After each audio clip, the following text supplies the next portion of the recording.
जो बेचारा फिलिस्तीन 70 साल से उनकी जमीन पे यहूदियों ने कब्जा कर लिया है, आज वो जाग के अपनी जमीन की आजादी, किबले अव्वल की आजादी के लिए मजबूर होके इन खबीसों की बस्ती पे वो रॉकेट दागा है। तो लोग कहते हैं आतंकवादी है, हिंदुस्तान की लड़ने वाला वो आतंकवादी था। वो आतंकवादी नहीं, तुम उनको देशभक्त कहते हो, मुहिब्बे वतन कहते हो। तो फिर वो भी जो अपनी जमीन की आजादी की लड़ रहा है वो आतंकवादी नहीं है, वो अभी देशभक्त है, वो अभी मुहिब्बे वतन है, वो अपनी जमीन की आजादी के लिए लड़ रहा है। वो किबले अव्वल 70 साल से इस यहूदी के कब्जे में है, उसके लिए वो लड़ रहा है।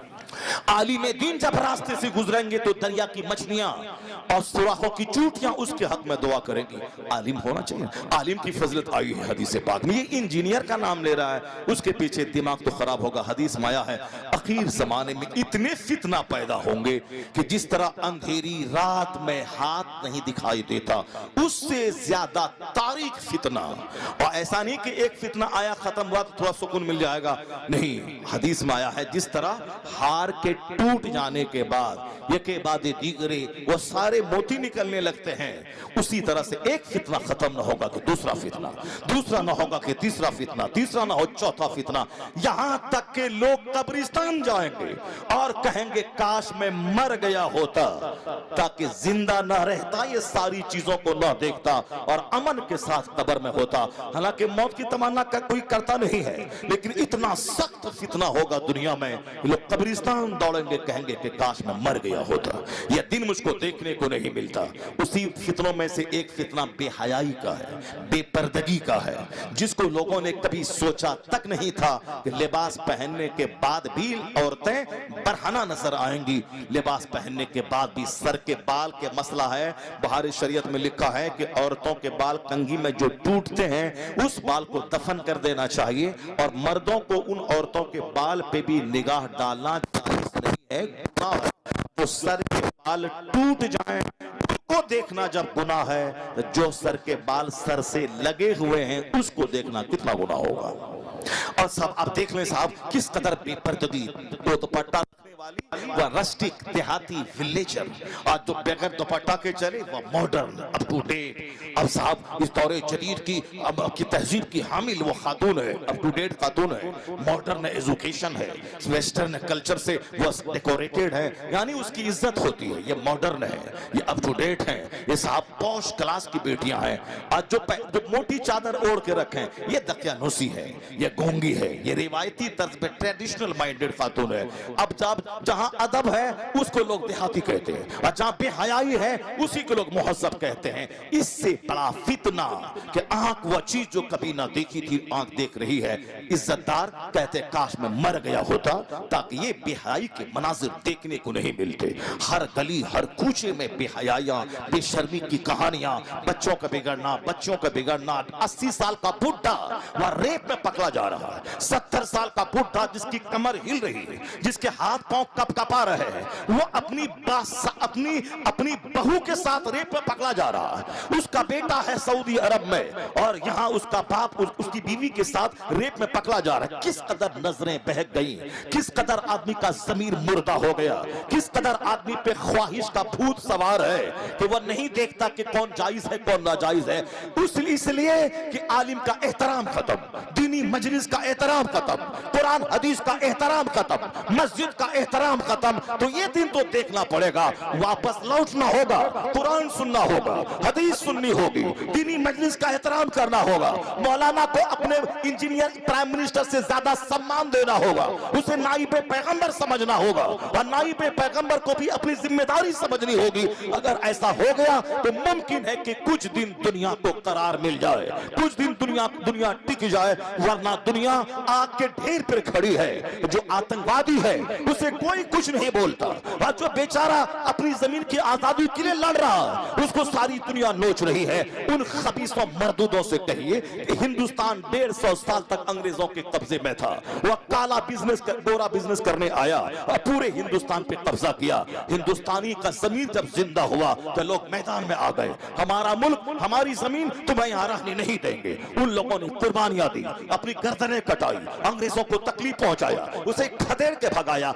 एक दिन में नहीं 150 साल लग गए उसे भगाने में। तो जितने लाख लोग देश की खातिर मर गए उसको तुम शहीद कहता है, उसको तुम अमर कहता है। आज जो बेचारा फिलिस्तीन 70 साल से उनकी जमीन पे यहूदियों ने कब्जा कर लिया है, आज वो जाग के अपनी जमीन की आजादी, क़िबले अव्वल की आजादी के लिए मजबूर होके इन खबीसों की बस्ती पे वो रॉकेट दागा है। तो लोग कहते हैं आतंकवादी है, हिंदुस्तान की लड़ने वाला वो आतंकवादी था। वो आतंकवादी नहीं, तुम उनको देशभक्त कहते हो, मुहिब्बे वतन कहते हो। तो फिर वो भी जो अपनी जमीन की आजादी की लड़ रहा है वो आतंकवादी नहीं है, वो अभी देशभक्त है, वो अभी मुहिब्बे वतन है, वो अपनी जमीन की आजादी के लिए लड़ रहा है। वो क़िबले अव्वल 70 साल से इस यहूदी के कब्जे में है, उसके लिए वो लड़ रहा है। मगर दुनिया को क्या कहेंगे, सारी दुनिया खामोश है, बम पे बम गिर रहा है, बच्चे मर रहे हैं, हॉस्पिटल तबाह हो रहा, सारे लोग चुप हैं। और जो बेचारा अपनी जमीन के लिए लड़ रहा है उसी को सारी दुनिया आतंकवादी कह रही है। यह है फितना दुनिया का, यहां तक कि फितना शबाब पे आएगा, फिर दुनिया का विनाश होगा, कयामत कायम होगी। मगर कयामत कायम होने से पहले एक वक्त वो आएगा, ये अत्याचार जब खूब बढ़ेगा, हदीस में आया है कि एक वक्त आएगा कि वह एक मुलहमा यानी खून की जंग होगी। ये लाश के अलावा जमीन नहीं मिलेगी कि लोग जमीन पर चलें, लाशों से होके गुजरना पड़ेगा। इस कदर आम कत्ल होगा। मुस्तफा कहते हैं न कातिल को पता चलेगा कि मैंने कत्ल क्यों किया और न मकतूल समझ पाएगा कि मैं कत्ल क्यों किया गया। यानी मामूली बात पे कत्ल होगा। अभी 4 दिन पहले एक इमाम साहब को बिहार के असम गुवाहाटी में रहते थे, मामूली सी बात उसने उनको उनके घर में फातिहा नहीं पढ़ूंगा, मिलाद नहीं पढ़ूंगा, तुम शराबी है, खबीस है, मरदूद है, जालिम है, ऐसा कुछ नहीं कहा था। वो अपनी बीवी को तलाक दिया, वो खबीस। मसला पूछने आया, ये सीधा सपाटा सीधा परहेजगार मुत्तकी पढ़ा लिखा आलिम, इन्होंने मसला बताया कि अब वह बीवी तेरे लिए हराम है और तुमने जब 3 तलाक दिया है तो अगर उसको रखना चाहता है तो प्रोसेस से तो गुजरना पड़ेगा, हलाला तो करना होगा, दूसरे से तो निकाह करना होगा। मसला बताया, वो बोला तुमको काट देंगे। वो लिया छुरी लाया, गाय बैल ज़बह करने वाला गड़ा सा, और उसी कत्ते से काट दिया उसको। बताएं उस कातिल से पूछा जाए क्यों कत्ल किया, खुद मालूम नहीं मैंने क्यों कत्ल किया। अब मकतूल से पूछा जाए कि तुम किस जुर्म में कत्ल किए गए, वो बोलेगा कौन सा जुर्म था, मैंने तो मसला बताया था। इस तरह कत्ल आम हो जाएगा, मामूली बात पे कत्ल होगा। लड़की ने धोखा दिया, ट्रेन की पट्टी में कट गया। लड़की ने धोखा दिया, नेपाल में अपनी ही फैमिली के 17 लोगों को गन से भून दिया, उस फैमिली के शहजादे प्रिंस ने सबको भून दिया। एक लड़की की खातिर अपने फूफा को, अपने चचा को, अपने भाई को, 17 आदमी को नेपाल के शाही घराने के लोगों ने उसे ज़बह कर दिया। ये है, इतना कत्ल आम हो जाएगा, लाशें सड़ जाएंगी। ये सारा अत्याचार जब दुनिया में हो जाएगा उसके बाद हुजूर क्या कहते हैं, फिर ये जुल्म चरम सीमा पे पहुंचेगा। मगर एक दस्ता होगा मेरी उम्मत का जो हमेशा इन शिर्क और कुफ्र के खिलाफ बरसरे पैकार रहेगा, यहां तक इसका आखिरी दस्ता दज्जाल के साथ जिहाद करेगा। जनाब इमाम मेहदी आएंगे, जनाब ईसा अलैहिस्सलाम आसमान से जमीन पे उतरेंगे और लुद जहां इस्राइल का एयरपोर्ट है उस लुद के मकाम पर जनाब ईसा अलैहिस्सलाम दज्जाल को कत्ल करेंगे। फिर धीरे धीरे पूरी दुनिया में इस्लाम फैलेगा। यहूदी मुंह छुपा के भागेगा। अगर यहूदी भाग के किसी दरख्त की आड़ में छुपेगा तो मुस्तफा कहते हैं यकूलु शजर, ये दरख्त बोलेगा कि मेरे पीछे यहूदी छुपा है, ए मुस्लिम मुजाहिद इसको दे, इसकी खबर ले। मुजाहिद वहां जाएगा, या तो वह कत्ल किया जाएगा या वह कलमा पढ़ के मुस्तफा का गुलाम बनेगा। एक यहूदी, एक नसरानी दुनिया में नहीं रहे, कोई काफिर नहीं रहेगा। मुस्तफा सच्चे, मुस्तफा की बात सच्ची। हुजूर कहते हैं ला यबका अला ज़हरिल अर्द बैतु मदरियों वाला वब्र इल्ला अदखलहुल्लाहु कलिमतल इस्लाम। इस जमीन पर कोई कच्चा पक्का घर नहीं बचेगा मगर वहां अल्लाह इस्लाम का कलमा दाखिल फरमा देगा। एक मजहब मजहब इस्लाम रहेगा और एक मसलक अहले सुन्नत व जमात रहेगा और बहुत दिनों तक पूरी दुनिया में इस्लामी सल्तनत रहेगी। फिर दोबारा डाउनफॉल होगा और कुफ्र बढ़ेगा, यहां तक कि कोई अल्लाह अल्लाह कहने वाला नहीं मिलेगा। फिर उसके बाद कयामत कायम होगी, दुनिया का विनाश होगा। फिर अल्लाह जब चाहेगा सारे लोगों को दोबारा जिंदा करके हिसाब किताब लेगा। ये बता दे कि कीमती जिंदगी किस काम में गुजारी, ये बता दे जवानी किस काम में लगाया, ये बता दे माल कहां से कमाया, कहां खर्च किया, ये बता दे जो कुछ तू जानता था कितना इल्म, उस इल्म पे कितना अमल किया। जमीन मेरी थी, और तुमने अत्याचार क्यों किया? हवा मेरी थी और तुमने गलत इस्तेमाल क्यों किया? ये आसमान मेरा था और तुमको इसलिए मैंने पैदा किया था ताकि दुनिया को जुल्म से, कत्ल से भर दो। जब तक बंदा जवाब नहीं देगा, एक इंच अपनी जगह से हट नहीं पाएगा। और जो भोला भाला मुसलमान दुनिया में था, जिन्होंने अपना दामन बचाया, और जो कत्ल हो गया, मरना तो है ही, चाहे पखाना रूम में मरो या अल्लाह की खातिर शहादत की मौत पाओ, मगर पखाना रूम में मरने वाला कैसा है सबको मालूम है, एक्सीडेंट करके मरने वाला कैसा है सबको मालूम है। सबसे आला मौत है वो जो खुदा की खातिर अल्लाह की राह में शहादत की मौत आ जाए। इसलिए इस्राएल के उन शोहदा पे तरस मत खाओ, वह लोग तो शहीद होने के लिए ही पैदा होते हैं, वरना 70 साल में जिसके आबा अजदाद शहीद हुए वो सब फिलिस्तीन खाली करके भाग जाता, उनकी माएं वहां से भाग जाती कि यहाँ रहने का मतलब है कत्ल हो जाना।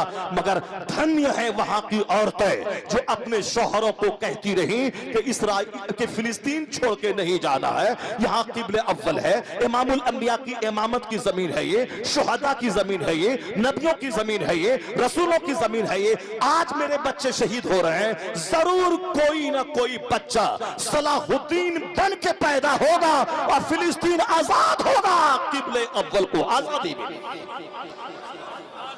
इसलिए 10,000 बच्चे अगर शहीद हो गए, तरस मत खाइए, तरस मत खाइए, इसलिए तरस मत खाइए कि उनको अच्छी मौत मिली है, शहादत की मौत मिली है, और शहादत की मौत सबको नहीं मिलती है। वरना आज लोग कैसे मर रहे हैं, एक दर्जन बीमारी, वेंटिलेशन पे जाना, ऑक्सीजन लगना और तड़प तड़प के मर जाना, फितने में मुब्तला होना, ये मरना और है।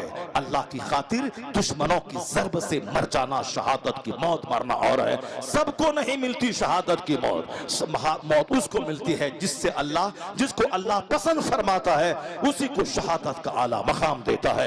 हुसैन आजम बाल बच्चों समेत कट गए। लोग क्यों वहां गए थे, करबला क्यों गए थे, नहीं जाना था, इतने बड़े बड़े सहाबी थे मक्का में, वो नहीं गए, ये क्यों चले गए? उस वक्त भी लोग कहते थे ये बादशाह के खिलाफ ये कदम उठा है और ये बागी हैं और बागी का कत्ल होना चाहिए। जिस नबी का कलमा पढ़ता है उस नबी के नवासे को बागी कहता था। ये 2-4 पैसा कमाने वाला और ये उसके खिलाफ फतवा देने वाला, ये लुच्चे लफंगे किस्म के मौलवी उस वक्त भी थे और आज भी कुछ लोग हैं। इसको रॉकेट नहीं दागना था, दागा तो 10,000 लोग मर गए। हाँ, यहाँ बैठ के टेलीविजन देखो और खूब खाओ पकाना करो, तुमको क्या मालूम कि वहां के लोग किस काम के लिए पैदा हुए। 70 साल से यहूदी जुल्म कर रहा था। मस्जिद अक्सा में मेरे लोग नमाज पढ़ते थे, उसको बंदूक की नाली से मारता था, उसको जूता चप्पल से मारता था, उसको जहां तनाई पाया गर्दन काट देता था और धीरे धीरे अपनी बस्तियां बसा रहा था। ये क्या करता, ये तमाशा देखता, ये देखता रहा। चलो एक बड़ी फौज उसके पास है, अमेरिका उसकी पुष्ट पर है और हम कमजोर है, डेली तो मार खा ही रहे हैं और रोजाना फिलिस्तीनी शहीद हो रहा है, चलो एक बार ही शहीद हो जाए। इसलिए तंग आकर ये हमला किया है ताकि दुनिया जागे, दुनिया को फायदा मिले, दुनिया जिहाद का मफहूम समझे। 1 लाख बार दरूद पढ़ना और है और हुसैन का गुलाम बन के मैदान में जाके बच्चों को कटा के इस्लाम बचाना और है। जिहाद जिहाद जिहाद करना होगा। जिहाद जिहाद जिहाद वो नहीं करेगा जिसको बाप से प्यार है, जिसको माँ से प्यार है, बेटे से प्यार है, अभी नहीं मरे, मकान बनाना है, गाड़ी खरीदनी है। जिहाद वो करेगा जो अपने बाल बच्चों समेत बगैर किसी परवाह के मैदान जंग में कूद पड़ेगा।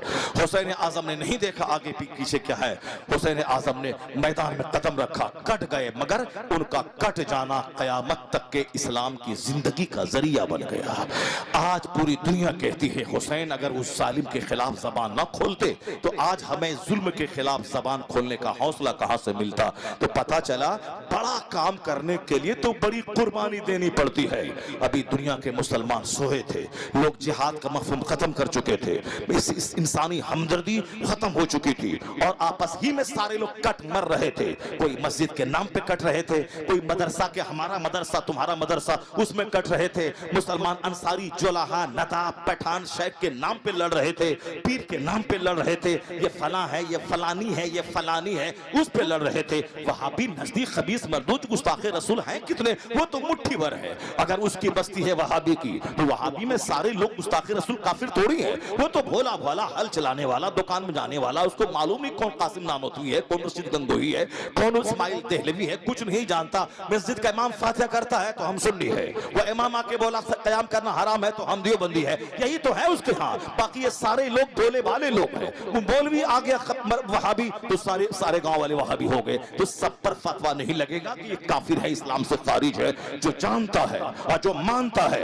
मुस्तफा की गुस्ताखी करता है, वो काफिर है। मुट्ठी भर लोग निकलेंगे, बाकी मेजॉरिटी कलमा पढ़ने वालों की है। ये और बात है कि वो मिसगाइड है, उसके पीछे नमाज पढ़ते हैं, वरना उनका दिल ये नहीं है कि वो हुजूर की तौहीन करे और तौहीन करने वाले का साथ दें। ये उनकी मजबूरी है। ठीक उसी तरह वहां के ताल्लुक से भी लोग ये कह रहे हैं कि साहब वहां पैसा है, फला ग्रुप का है, फला ग्रुप का है। लीडर भले ही कुछ हो, मगर आम जनता, आम फॉलोवर, वह कलमा पढ़ने वाले, हुजूर पर दरूद भेजने वाले, अल्लाह अकबर कहने वाले, नसरुल्लाह करीब, अल्लाह की मदद करीब है कहने वाले, यहां तक कि बच्चा शहीद हो गया, आंसू नहीं है, यही कहता इलाही तू राजी है तो मैं भी राजी हूं। पहले हुसैन के बारे में सुनते थे, इमाम हुसैन ने कहा अली असगर की शहादत के बाद एक असगर क्या हजारों असगर हो तो इलाही एक एक को तेरे नाम पे कुर्बान करता चला जाओ। वो तो मुस्तफा का नवासा था, वो तो फातिमा का बेटा था, वो अली मुश्किल कुशा का शहजादा था, वो तो मुस्तफा के घर में पला बढ़ा, हुजूर का लुआब दहन उसके मुंह में था। तब यह हौसला आया कि एक अली असगर का हजारा हो तो तेरे नाम पे कुर्बान कर जाओ। मगर आज हुसैन का गुलाम मौजूद है जो अपने शहीद बच्चे को गोद में लेकर कहता है मुझे मलाल नहीं है या रब, तू राजी है तो ये कुर्बानी भी कबूल फरमा ले।